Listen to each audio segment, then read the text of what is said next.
Oh, beautiful for spacious skies, for amber waves of grain, for purple mountain majesties above the fruited plain. America, America, God shed His grace on thee.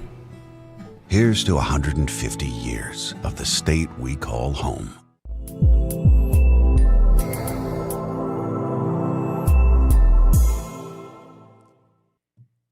Hey there, crew. I am having a morning. So there is a computer in a different state that runs the 24-hour weather channel that when I remoted in this morning, didn't want to let me connect. So it took 10 minutes to get a hold of somebody and get that corrected. But we are here. Welcome to Mornings with Meister here on Peaks2Plains Weather.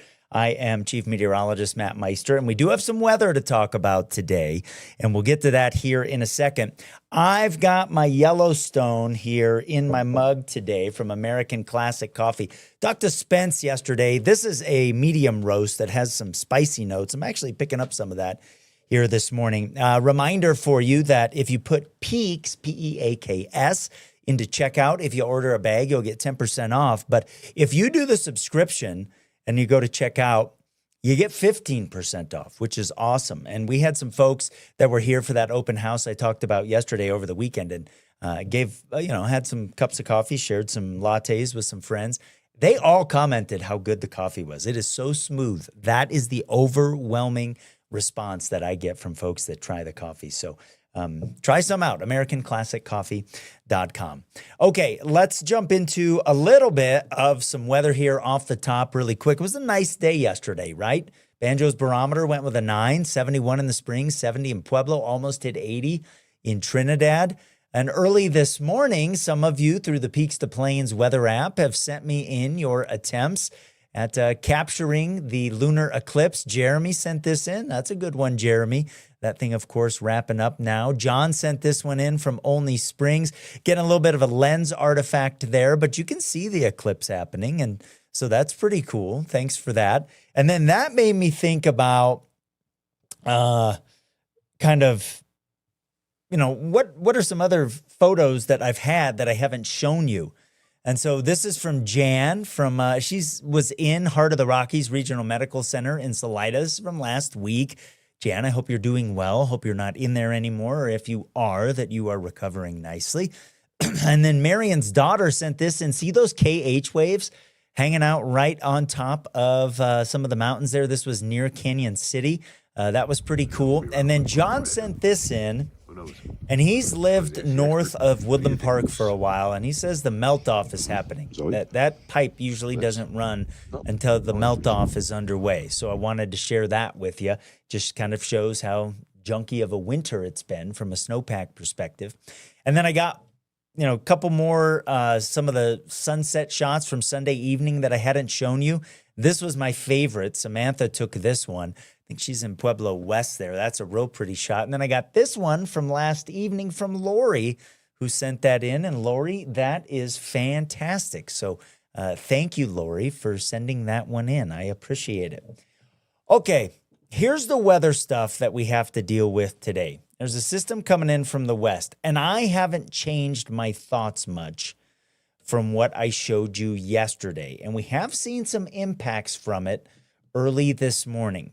Temperature-wise, look at Walsenburg. It's 54. Pretty mild this morning because we're ahead of a cold front here that's starting to move across northeastern Colorado. It's a pretty mild start to the day. The coldest spot on this map, Alamosa, the Big Mountain Valley, sitting there at 26. So not a bad start to the day, but it's not going to end that way. And we have seen some moisture already this morning. Tamco Live Doppler radar here, reflectivity up across some of the mountain areas where we've had some showers moving through overnight. You can see them here from Crested Butte up across I-70. And there was a little band of some showers that moved through. They weren't all that impressive. You don't see much in the way of snow there. This is from Copper Mountain early this morning. Kind of a cool shot looking back into the valley, though, with I-70 there. but it just hasn't been much, and we're not going to get much at the ski resorts today. Trinidad, one of the more mild spots this morning, sitting at 49, and we'll check out what the hourly wind is going to do down in this area today. It'll pick up a little bit here out of the northwest early this morning, but in the afternoon, it starts to swing around out of the northeast. That's the cold front coming in. That is what changes things up here as we head into the afternoon. So I'm going to get to that forecast here in a second. Jeremy sent that picture in that you saw on social media this morning. He says, would have been much better, but that part of the sky isn't accessible to his observatory, so he just had to use your phone. Jeremy, you were up. You gave it a go. That's what matters, right? Thanks for sending it in. I really appreciate that here early this morning. A couple other hellos to you. Scott and Therese watching this morning. Say good morning. Thanks to you. Ann saying good morning as well. And Jeremy also said better late than never on the live stream. I hear you, my man. Thank you from that. And Teresa says good morning from Weston. And you can see that she's got a service member in the family there. Should take a moment to thank all of our servicemen and women, whether they are here, whether they are in the Middle East, doing some of that work. Obviously, I have a dear friend of mine who is over in Qatar. And just an opportunity here to thank the men and women in uniform for what they do and the families because they serve as well. And may God keep all of our servicemen and women safe. Okay, let's transition to the active weather for later on today, because while the morning is fine, it's not going to be that way later on today. Okay, so I'm going to take a short break here, and then I'm going to be back with the interesting part of the forecast for later on today. Don't go anywhere. Another attorney commercial with big promises? Millions of dollars, practicing law 24 hours a day, blah, blah, blah. Let's get rid of the smoke and mirrors. None of that really matters. What does matter? Having a medical doctor as your attorney. That matters. At Phil Long Ford Motor City, we've been around for 80 years. That's like 560 in dog years. Basically, we're the top dogs of Colorado. And thanks to our deals, selection, and service, we've earned some pretty loyal customers. And our GM, Mark, he's the most loyal guy I know. Even after I chewed up his shoe, it was delicious. Great trucks, amazing deals, and belly rubs for dogs. Come see why Colorado drives Phil Long Ford Motor City. Hey guys, where's my shoe? Alrighty, so it is time to jump into that forecast for later on this afternoon. I'm going to head over to the weather wall because it feels better when I can point at some things, okay? So here we go. You see the system coming in from the west. You see a little bit of a circulation with it, actually. Here's the mid-level front that kind of moved through the mountains early this morning. All of that's going to stay up to the north for southern Colorado. But when the heart of this system gets here, later on today, it's going to bring some cooler air in the upper levels of the atmosphere with it. So we're talking 18 to 30,000 feet. And that is going to destabilize the atmosphere a little bit, while at the same time, we get a cold front to come in from the northeast. Those two things are going to combine over southern Colorado and make our afternoon a little bit interesting now that we're here in March. And you can see they're getting a little burst of some rain even early this morning up across southeastern Wyoming around Cheyenne and off to the east of there on Interstate 80. So locally for a lot of us, today is going to be fine. But the cold front starts to bring some changes. And the front here is going to come in from the northeast for a lot of us as we hit kind of the late morning and the afternoon. And you see that northeast wind starting to develop here. Now there is a little bit of a north wind shift line early this morning, but that's what we call the prefrontal trough. The main front comes in for the back part of the day, and you see the wind picking up here with that. It'll be out of the northeast, and that starts pushing some of this cooler air into the hills. So watch for the numbers to start dropping. They're not going to be as warm as yesterday. Remember, we almost hit 80 in Trinidad. I think we get into the mid-60s today before the numbers start falling, and Denver might not hit 50 today.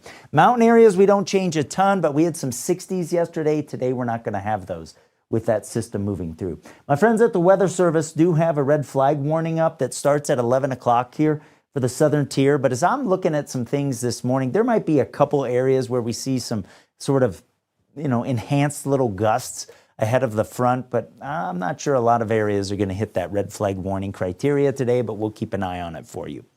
Now, Banjo's barometer, I'm all about the feel, right? Is it going to be nice or not? I chuck lots of numbers at you. I throw lots of meteorological mumbo jumbo at you, but what is it going to feel like?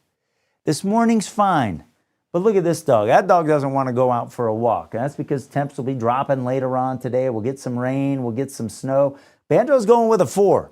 Because if you're outside doing practice or something later on today, if you're a coach trying to run some Little League action, some club soccer action, some of the high school and junior high athletes out there later on today, it's not going to be great with some rain and some snow falling. So he's going with a 4 today. Let's talk about it here. Here's Skycast doing a real good job of showing what's happening up across the mountains this morning. But watch what happens here as we hit the middle part of the day. The atmosphere starts to destabilize. So we'll watch for clouds to start to grow vertically. It's that time of year. And we'll start to see a couple showers develop. But really, it's after we move past about 2 o'clock when that starts happening pretty quick here. And I want to point out a couple of things to you. There are some cells here. The model is trying to show that. And so wrap your head around thunderstorms in the summertime and you're on the right track, right? One neighborhood gets it. One may not, maybe not very far away, gets it, but nowhere near as heavy as that first place. And neighborhood number 3 might miss it. That's kind of how this is going to work out. And there might even be a little bit of thunder in there later on today. If we hear a rumble or two, I'm not going to be shocked. And that tells you that there is potential for some updrafts that have a little more oomph to them later on today. So late afternoon into the early part of the evening, particularly the higher terrain of the Pikes Peak region back into Park County and up across the Palmer Divide here, there will be a couple of bursts where snowflakes will be big and wet. And I think as we get toward maybe 5 o'clock, 6 o'clock, snow level could come down to about 6,700 feet as we get some precip dragging, pulling some of the colder air from the clouds down to the surface. Pueblo, if we catch something, Canyon City, if we catch something, Penrose into the south side of El Paso County, it's going to be rain. There might be a couple snowflakes in the heart of Springs proper where, maybe you see a snowflake, but any accumulation is going to be up across the higher terrain here. But big wet flakes reduce visibility because that is happening underneath one of these, sort of more intense kind of cores. There might only be 1 or 2 of these that do this, but it's certainly a possibility. We keep those showers around till the late part of the evening, start to wind things down pretty quick here into early Wednesday morning. This is a potential map. Sometimes I show you snow forecast things and I'm like, this is kind of what everybody is going to get. This is not one of those today because of that convection that I talked about. So again, they're going to be scattered. But all of those points that I hit, I just want you to take these with you today up across the Palmer Divide, Black Forest, into the higher terrain, the slopes of Pikes Peak. Because a couple spots are going to get a quick inch or 2, maybe a little bit more than that. The higher you are, the more likely to see that later on today. Backside of Pikes Peak, Highway 67 might slush up between Divide and Cripple Creek. It's certainly a possibility. Again, just something I want to make you aware of. It is not a guarantee. System's out of here for tomorrow. By the afternoon, temperatures are a little bit warmer than today. We'll have some sun in the afternoon. It'll feel better than out there today. Few breezes starting to come off the hills tomorrow. But as we move into Thursday and the second system for the week comes in, watch what happens during the day on Thursday. We get southwest flow coming up from the deserts. It's dry air. It's coming down the hills. Thursday's a fire weather day here, as I do think we'll have some noticeable breezes and a few gusts across the area, and we start to get warmer as well. Check that out. Might have 80 in Lamar on Thursday. So I'll come back and kind of end here with that extended forecast here in just a little bit. So if you have any questions for later on today, now is your chance to put them into the social media chat. It's also your chance to join me live if you would like, and you can do that every day. These links that I show you here, they're the same every day. So write them down. When you have an opportunity to help report the weather for your neighbors, because later today might be one of those situations. Peaks2Plains Weather's our weather together. I'd love to have you come on if you're getting dumped on in Florissant later on today. And I'm live. Come on, let's do a live hit together. Let's talk about it. You can be like, oh man, the visibility has really dropped in the last 15 minutes and I'm starting to see white on the grass. Like, let's do it. That's what this is about. In fact, here's an example of somebody that could maybe do that. Lori's asking the question from Florissant, how much snow can we expect? Right? I just covered that, but Lori, if you're getting a quick inch or two later on today, use these links, and here's what they are. That top one, they're both vmix.at, so you would put this into the web browser on your phone or on your desktop computer, your iPad, whatever, and then it's ZM, capital S, small j. I know you're all writing this down right now, right? Small j and then capital K. And then the second one is 1, small r, capital J, capital S, small l, and 1. I wish I could make those a little bit better, but they don't give me that opportunity. So I'm going to leave these up here for a little bit because I want to make sure that you write those down, because this sort of crowdsourcing of weather doesn't work unless you participate. If you want to come on right now and ask a question about later on today, you can do that as well. So a couple more good mornings here. Karen's watching from Pueblo West. Karen, good morning.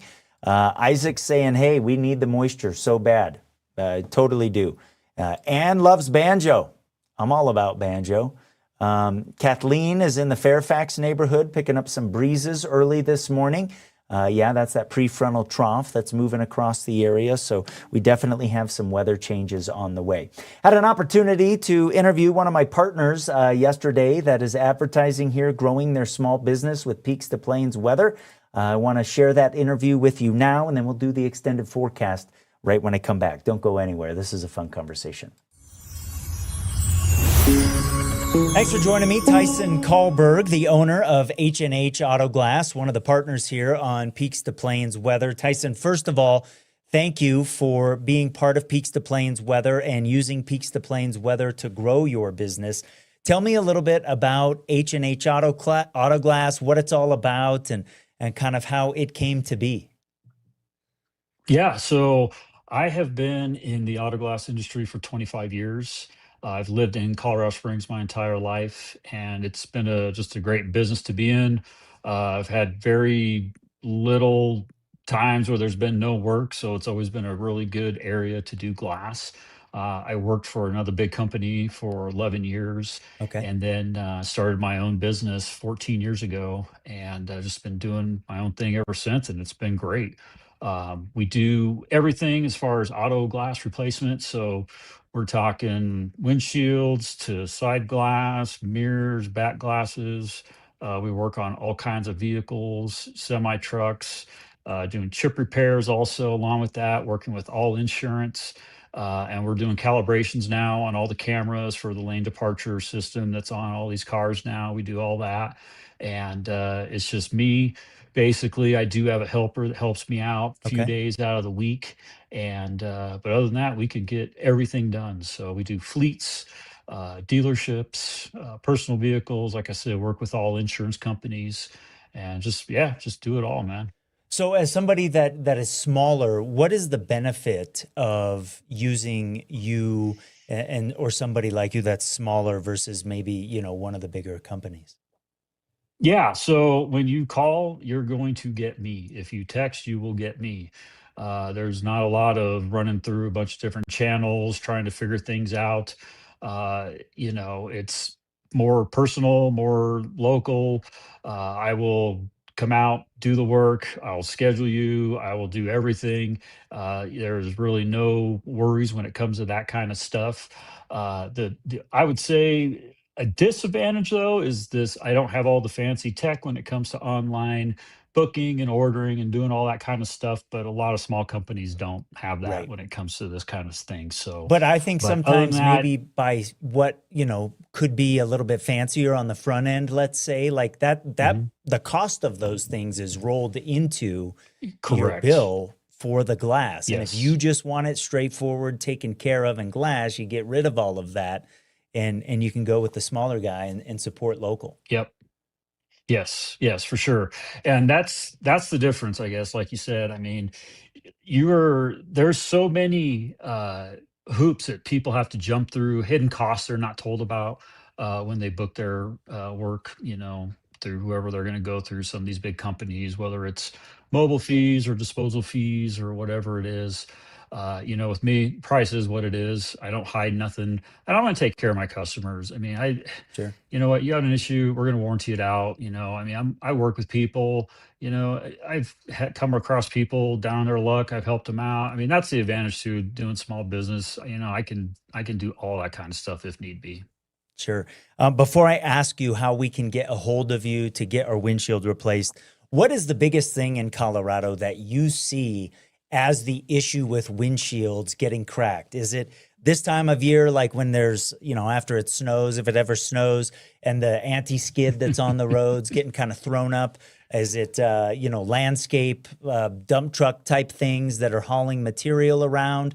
Or is it hail? What have you found it to be? Yeah, so all my time of doing glass here, we have always had very high volumes of glass going out, because during the wintertime, when we do get snow, they put down a mixture of rocks and some kind of ice melt or whatever they Yep. use to, put on the snow. And the rocks are always the biggest thing during the wintertime. You get that rock, it chips your glass, it heats up, it gets cold, hot, and that air expands and contracts, and that's what cracks it. So that's the biggest thing. Okay. Now, the hail that we had several years ago, that was another Oh, yeah. like crazy deal. That's kind Sure. of unprecedented for Colorado, getting like baseball size hail here in the city. Right. Yeah, But you're talking that does 2018, contribute. the zoo storm, and then the fountain one in the middle of the Yes. night. Yeah, that was quite a summer. Correct. Yeah. Yeah. It was crazy. 2016, that East Side storm, and then in 18, that went through. I went and did jobs down in that area twice that year for people because they got hit Right. twice. Right. It, Yep. it it was crazy. June and August. But Yeah. we haven't seen hail like that in a while. Right. That's kind of a rare event for here. It's Hmm. not like, Kansas or Texas or Oklahoma, places like that that Right. are used to it.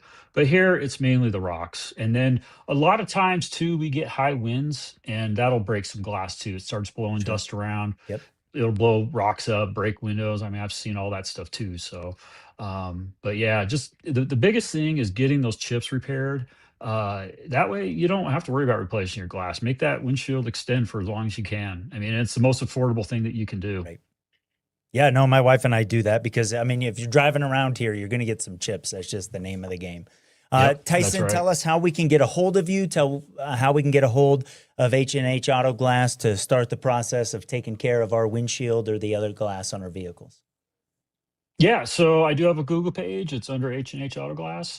You can also call me, 719-510-5864, or you can text me. Either way, and I will get to those messages as soon as I can. And email hnhautoglass@gmail.com, and just remember to spell out "and."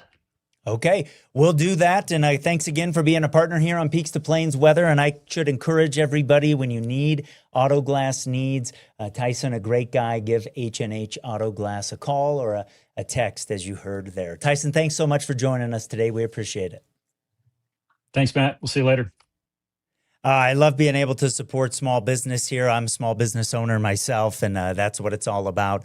Tyson, a really, really good dude, as I said. Okay, let's jump into the forecast. If you have any specific questions, you can put them into the chat. I will answer them, or again, you are welcome to join live here.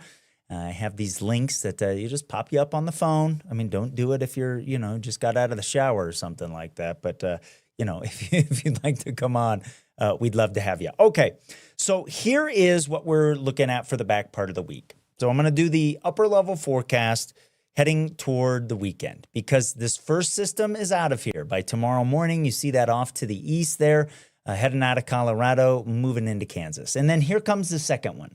And your eyes, I design these things so that your eyes go to where I want you to look.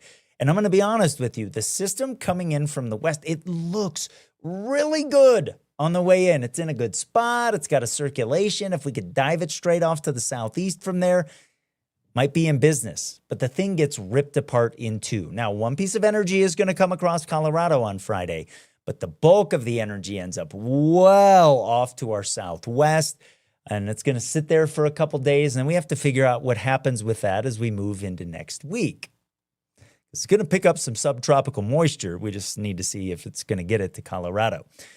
So Wednesday's quiet day, nice day. Thursday, we start to get some high clouds. We start to get windy. We talked about that earlier. And here comes the system in from the west. Now, it is going to bring some snow to the ski resorts. Again, right there on Friday, it looks so good. If we could head it straight southeast, it would be incredible. But then it just gets ripped apart, and we start splitting the thing. Now, there's a cold front that comes in Friday. The second system is colder than the one that's moving across today. So snow level is going to be lower. Denver might get a little bit of snow on the grass during the day on Friday because it is going to snow during the day. Most of this, my hunch is, probably stays up to our north. Maybe some areas of northern El Paso County on the spine of the Palmer Divide might pick some up. But we move into Friday night, that system's out of here, and then we get a much quieter weekend. I'll show you that extended forecast here in a little bit. If you're just joining us, we have a north breeze over El Paso County this afternoon. Check that out at InterQuest there. It's 38, a couple clouds hugging the Palmer Divide. Falcon is also 38, but the gust is up there a little bit to 23. This is the prefrontal trough that's coming up here a little bit. Notice the dew point has hopped up there a little bit. And we'll see cool air keep coming in through the back part of the day. The system's out of here for tomorrow. Friday, the farther north you are, the more likely to maybe catch the tail end of some of those showers. We'll talk more about that. It will be a cooler day. And then into early next week, Tuesday, late Tuesday into Wednesday, do we get that system to kick out? I have it off to our south right now, so I'm just dropping our temperatures here into next week. Man, it just kind of seems like we can't buy anything of significance. You know what I mean? I don't like those patterns. Pueblo 27 this morning, west side of town is a little bit warmer where we have some west breezes over toward Pueblo West. We get a really warm day on Thursday. Again, that's a fire weather day ahead of the Friday system. Pueblo, I don't think we get any moisture with that. We do cool off a little bit to start off the weekend, wrap up the work week, and then we get warmer here. We head into Monday. We're really warm, might hit 80. And then by Wednesday, maybe cooler. And it just depends on how that system that ends up well off to our southwest, how that kicks out. Okay, so that's kind of what we're watching for here. I'm going to wrap up my graphics this morning with Banjo's Buddies. Oh, check this out. Letitia sent in baby Woody. I mean, legit a baby right there. That is not that old of a puppy, but that is just adorable. If you would like to share your four-legged friend, your fish, whatever, you can do so in the Peaks2Plains Weather app. In the bottom right-hand corner, there's a send to map feature. That's where some of the pictures I'm showing you. I've had some videos come in that way. So, I can't show them all. Sometimes I'll show things on social media, but I appreciate you. That's how we do our weather together, and that's how I share some things. Okay, so Jennifer is asking how much snow for Monument, and I will go back to this because she probably hopped in since we talked about that, and I'll end with this today. This is not a guarantee. This is a potential map, Jennifer. I want you to know that here. So there will be some areas that get some bursts due to some convection later on today. And it's possible that in a few spots, we get some big wet snowflakes that reduce visibility and quickly accumulate on the grass and the trees. Maybe an inch, maybe a little bit more than that in a couple spots. It's March. Sometimes that happens, okay? Sheila, on the other end of the spectrum, is in the Arkansas Valley and says, will we get any moisture out here in Manzanola? Well, if you do, it's not going to last long. Notice how most of it here, Sheila, kind of stays off to the north and west of you. So that's kind of what I'm thinking for you here later on today. But again, see these bursts? That's my concern, where there's these darker blues kind of coming out of Teller County. Can I tell you exactly where those are going to be? No. See how there's some yellows across the plains here into the evening, late afternoon and evening? That's my concern later on today. If it gets squirrely, I'll be here live on Peaks2Plains Weather. I'll be pushing on the weather app to the areas that are dealing with these things. So if you haven't downloaded it yet, download the Peaks2Plains Weather app. If you're not an app person, I respect that. I also have the same alerts that go to peaks2plainsweather.com. So check it out. I've made some adjustments here to the website, some upgrades over the last couple of weeks if you haven't been there in a little bit. So some of the same interactivity that I've got in the app I have on the Peaks2Plains Weather website here. So you can go in here, you can change what's on there. You can see snow reports and estimations over the last 24 hours of how much snow has fallen. You can put lightning on there, and we might get some lightning later on today. If there's lightning strikes, you can turn that on. You can get the hourly forecast for where you are. I've got mine set for Colorado Springs. You can change the location here in the search tabs. So like if I wanted to search monument, I could put that in there and then hit the search tab, and that would work. It would save your locations for next time you come back as well. There's a lot of activity, a lot of detail in these spots here on the Peaks2Plains Weather website. So I've got the interaction for you there and in the Peaks2Plains Weather app. Crew, I'm doing what I can to make this as useful for you and as detailed for you as possible. So I'm going to wrap it up this morning. Got wild weather on the way later on today. I'm kind of looking forward to it. I think it's going to be fun. I love when the weather gets a little bit squirrely because, you know, that's why I do weather. It's something that I enjoy a lot. So thanks for watching today. Have a good one. I'll see you a little bit later on today on the live streams here on social media. Of course, Peaks2Plains Weather in the app and peaks2plainsweather.com. Have a good one.